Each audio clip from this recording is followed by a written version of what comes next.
on this point, I mean, geolocation data. I mean, people have been talking about this for years. I know, even if you plug into, AdWords to, you can sort of select regions and zones. And yet we still get the hot ladies in St. Albans want to meet you, and I live 20 miles from St. Albans. Yeah. I still go to St. Albans to find out, but yeah. Well, yeah, quite. I mean, you've got to take every opportunity. Yeah. No, it's actually, you're completely right. It's one of the most frustrating things. Even at a really basic level, like most of the people in this room probably book flights all the time. And I'm so annoyed always having to put in what country I'm from on EasyJet or BA or whoever it might be, let alone choosing the airport that's nearest to me. And the reason why these guys don't do it is because of the perception within the internet that, yes, we can do wonderful cross-device targeting, but we'll be damned if we know where you are. And that's because there is a lot of, excuse my language, shit data around IP-Geo. There's a load of crap. Anybody, sorry about that. No. But you literally can do, what is my IP address, and then look it up in the register, and you'll suddenly see that you're at the ISP headquarters, of wherever BT, it might be in Cardiff or something like that. So people get it wrong at a massive degree. Country level, not so much, but city level, I mean, we see an awful lot of rubbish out there. I have to do it, I can't help myself, but we're like 97% accurate at a city level. And so for me, it's a real bugbearer when I see ads that, are so wrong. I mean, 20 miles, I'd kind of be vaguely more, well, they had to go. But when you think I'm in Ireland, and I'm in Cornwall, it's totally off. So, I mean, I think geo is one thing that can possibly freak somebody out, Right. Is there, to what degree do you protect, things like PII? Yeah. Personally identifiable information for anyone who doesn't know.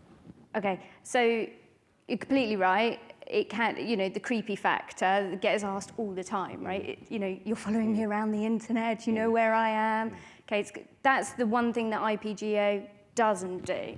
The sort of stuff that gets the creepy reputation is where you have the GPS and that's opt-in, right? And that's where it's actually following you, and there's lots of rules governing that you have to opt in around that. So we come in on the area of not being personally identifiable. So an IP address within European data protection laws is not personally identifiable. My IP address is part of a range. It can be shared by a few other users. So the most granular you can get using an IP address is to the zip code or postal code sector level, which at best is 1,000 households. So it's completely non-personally identifiable. So IP data allows you to plug the gap between knowing that I'm walking outside Starbucks and therefore I'm going to buy a latte for a half price or something. That's not the role IP-Geo's there to play. It's to provide marketers and advertising guys with an idea of where somebody is located, but allow them to build a trust. And the most effective stuff we see is where they start building a trust that then enables the GPS. Yesterday we had Bob Hoffman on stage, and he was saying that, time and time again, the industry believes its own hype that, that people want this, people love this, people, who doesn't want a coupon when they're walking down the aisle of the supermarket? Or, right. Is this something consumers want, do you think? I mean, do you think consumers want? God, yeah. I mean, firstly, I'm paid to say that, so, you can forgive me a little bit. Secondly... Funny with dishonesty, all other panels. Yeah, go on. Yeah. But it's true. But actually, I think... if we look back at all the different panels, and there's been so much blue sky, wanky term, but there has been a lot of future thinking around this stuff, and that's all great.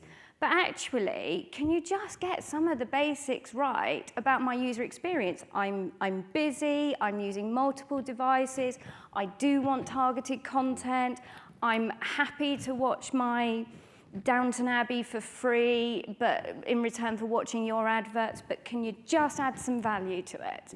And that's where Geo comes in. It's adding that value by actually giving people what they want. I think it's where people are receiving stuff that they don't want. And yes, I'm clearly believing my own hype. Personally, I'm actually quite a fan of retargeting. I much prefer to see ads for things that I'm genuinely in the market for. I sincerely do. So, you know, again, so when we talk about this stuff, we often talk about, it's usually display, again, as I mentioned in the introduction, that, you know, it's often the mobile world and they're talking about a coupon. Yeah. How can this work in a video environment? You know, again, going back to the reality of the consumer, I'm going down, you know, I'm walking around Waitrose. I actually shop in Tesco, but I was going to say Waitrose. Waitrose, yeah, don't worry. But you know, I'm walking down the supermarket aisle, and you know, I don't go, oh, if only had a 30-second pre-roll for beans, or you know. So how can this be used in video? You know, I think one of the key things is there's still a lot to be done outside of video, right? I'm not trying to in any way suggest that the guys in standard display have it right, because they don't. I mean, let's be honest, if I'm driving past Boots and I'm sent a 20p coupon for a lipstick, I don't slam on the brakes, fight for a parking space, pay £1 for that, then 5p for my carrier bag to get my 20p off, right? There's a reality check that still needs to go on within the display side. But that doesn't mean to say that video can't optimize their experience a lot further. So, I mean, on a top level, guys in video have been using it for digital rights management. You know, IP's been trying to stop you using the iPlayer for some time. But then when you start looking at the adverts, and there's been a lot of discussion over the last couple of days over, you know, the context in which you're showing an advert. Let's look at the old-fashioned newspaper car ads. They were all connected to franchises. It was a turf war where you had your local full-page Ford dealership advert, right?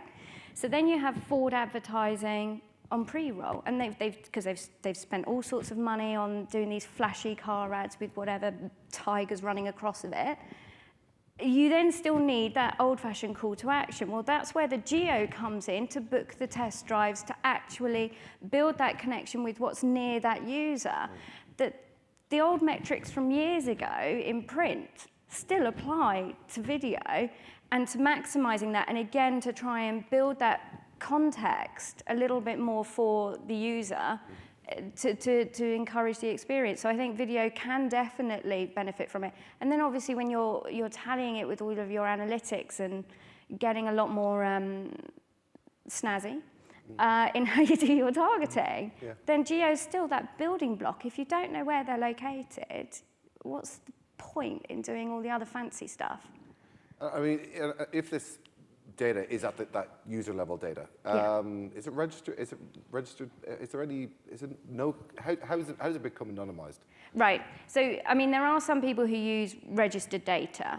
And I know from myself, from the background of my life, that you used to see a ridiculous amount of people were born in the North Pole, right, as they're registering their stuff. You know, you have to have a really compelling reason to provide actual registration data. What I can't speak for some of the other guys, but I can certainly speak from Digital Elements' point of view. Another pitch. I think I'm only 3 in now, so I'm okay. I've got 5, right? Yeah.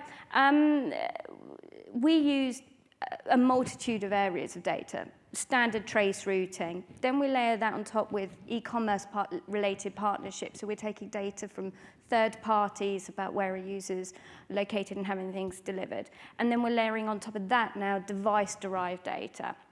So taking the GPS. Now that's not user-registered data. It is personally identifiable. So we have to anonymize that. So the way in which we do that is we reverse engineer the GPS into a latitude and longitude, which can then be assigned to a postal code, which gets you back into the 1,000 households plus remit. So you can't rely on registered data because it's highly inaccurate in the first instance. And in the second, if it has come through as accurate, it would be personally identifiable. So we don't use the device derived instead. So. And is this more than just, you know, is IP more than just geo and proxies, or? Yeah, actually, I think it's certainly getting to be more than just IP data for Geo. Is obviously its background and what people know. There's a lot more information. One of the things that we probably get asked about the most is mobile carrier. Even picking up the white labels, so Telefonica is white labeling for Carphone Warehouse and Tesco. So you could start picking up that information. I think where it starts getting really clever is when you start layering on additional data sets that come through. One of the ones that I think is particularly exciting is demographic data. And you could start building an element of a profile of your user without having to overly target them or cookie them, or any of those problems that we've seen in the last 2 days as we're talking about it. So you can use the IP address as the method of reaching even more people, and that's the whole point with IP data. It's a reach question. You want to be able to get the volumes through to lead to other areas. So there's a lot more data than just proxies and geo. Although I have to say, proxies I think are probably really important and underutilized in the IP space. I mean, one of the things we talk about, but not just earlier, but sort of throughout the conference, and it's hard to avoid it because it's such a big issue. But fake IPs and ad fraud. As a company like yours, are you part of the solution? Are you part of the problem, or are you part of the? Harsh. No, definitely not part of the problem.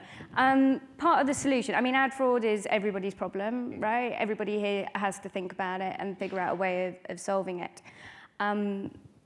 One of the things that we can do is figure out behaviors based off of an IP address. So I'm not talking about where you have 6 adverts lined up behind one and you've got that bot stuff that's going through. I'm talking about the fraud that you're picking up from a hosting center.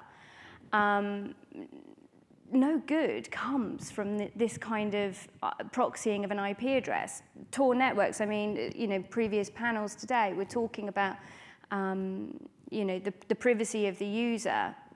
There are legitimate reasons to potentially hide your end location, but there's far more illegitimate reasons. And so we're part of the solution in that if you can pick up at the basic level that they're hiding their end identity, you've got to be asking the question of, well, why? So it can definitely be used as part of the solution. I mean, just again, when we talk about geo, there seems to be a few different types of solutions. So some people are talking about beacons. Some people are talking about GPS. Where does IP fit into this? Is this not another case of the overloading the ad tech world with more more solutions than it actually needs? No. In fairness, I think they all work nicely together as a complementary thing. GPS and those kind of services, for me, you have to have a reason to want to give your geo data. 9 out of 10 times it's because I'm lost and I'm trying to figure out the map of where I'm going or where my nearest Argos is. And so I've got a reason to do it. The rest of the time, I'm totally paranoid about, you get some random ones where they want to see where your location is. And I think a lot of consumers' default instinct is to say, don't allow, right? Just don't allow, and then they figure out later why they wanted it, and they go, oh shit, I've got to go back and enable it, damn. Whereas the IP gives you some of the geo that, some of the studies we're seeing typically that are coming out of the US, of course, but on the mobile and the GPS side, is if you offer them an element of geo and you start peeling back a little bit of a connection with the user, you've not just said you're in America, you're in the UK, you're in France, you can start getting them encouraged to give you more of that information. So I think I would call it a layered solution.